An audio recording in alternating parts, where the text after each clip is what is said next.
income tax probe has widened against Congress MP Dheeraj Sahu. Raids continued now for a week.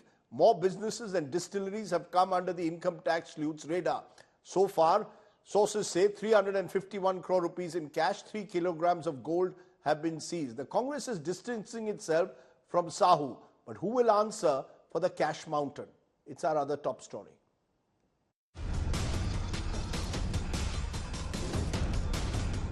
₹351 crore in cash and 3 kilograms of gold recovered from the businesses and properties linked to Congress Party's Rajya Sabha Member of Parliament from Jharkhand, Dheeraj Prasad Sahu. The search operations that began on the 6th of December are still on. The trouble seems to be mounting for him, and it is far from over. The raids, the IT raids that started last Wednesday is still on. Rather, it has intensified. The IT officials have pressed into, last night they pressed into service a geo-surveillance system to find out whether any metallic substance, ornament, jewelries are lying beneath the ground or not. The Income Tax Department officials were at Sahu's Ranchi residence, Sushila Niketan, on Wednesday. The tax evasion probe that started with Buddh Distilleries, Baldev Sahu Infra Private and other group companies linked to Dheeraj Sahu's family has now spread to other firms in Odisha. The cash haul, the biggest ever India has seen in a single operation, is now a political flashpoint. Let's raise more big questions. Does cash drive Indian politics?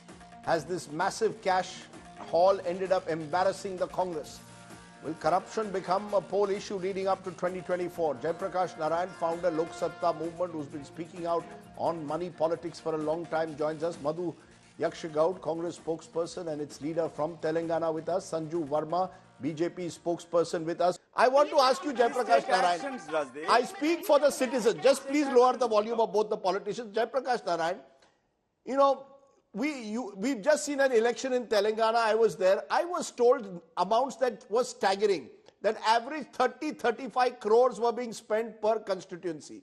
You tell me, Jayaprakash Narayan, I mean, both these major parties come on my show and claim that, you know, being holier than thou. What is the reality? And is there a solution? Rajdeep, let us raise the issue about polemics. Atal Bihari Vajpayee as Prime Minister repeatedly stated in the House, in the Parliament, that all of us are starting our political careers with a lie. Signing an affidavit that we spent within the expenditure ceiling prescribed by the law. Repeatedly he said that.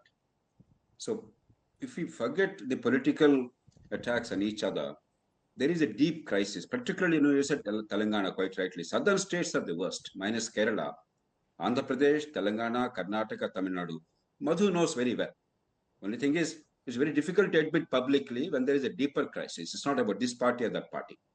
You are right. 25 to 30 to 40 crores is a pretty normal expenditure in assembly constituency for a major party candidate in these states. Even Northeast and Jammu and Kashmir expenditure is mounting. No, but why? But may I ask you, why is there no fear? You see, if you and I had cash in our houses of this, even of a few lakhs, we would be worried. Here, there seems to be a willingness to brazen it out. Either it means there's no fear of the law, or they are protected by the law. One is, Rajdeep, desperation. Elections, you have to somehow win. No matter what consequences, you have to raise money and spend it, and all of it illegitimate, because only a part of the expenditure is legitimate. You're talking about 30-40 crores. No more than 2 or 3 crores, even if it is illegal technically because you exceeded the ceiling, at least that's legitimate expenditure for campaigning. Most expenditure is for bribing the voters. If you don't distribute money across the whole spectrum in a first-past-the-post system, the parties feel that they have no chance. It does not mean that by spending money, distributing money, you get elected. That means you have an entrance fee. You are considered a serious candidate. No, if you don't spend money, you have no realistic chance. I'm asking you, why is it that there is no fear of the law? That a Dheeraj Sahu can believe that he can store 350 crores of cash, no one will do anything about it.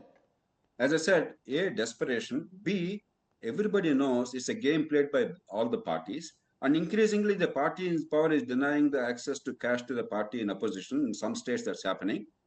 But they have also figured out mechanisms how to overcome this. For instance, now in Telangana, I understand tokens were distributed.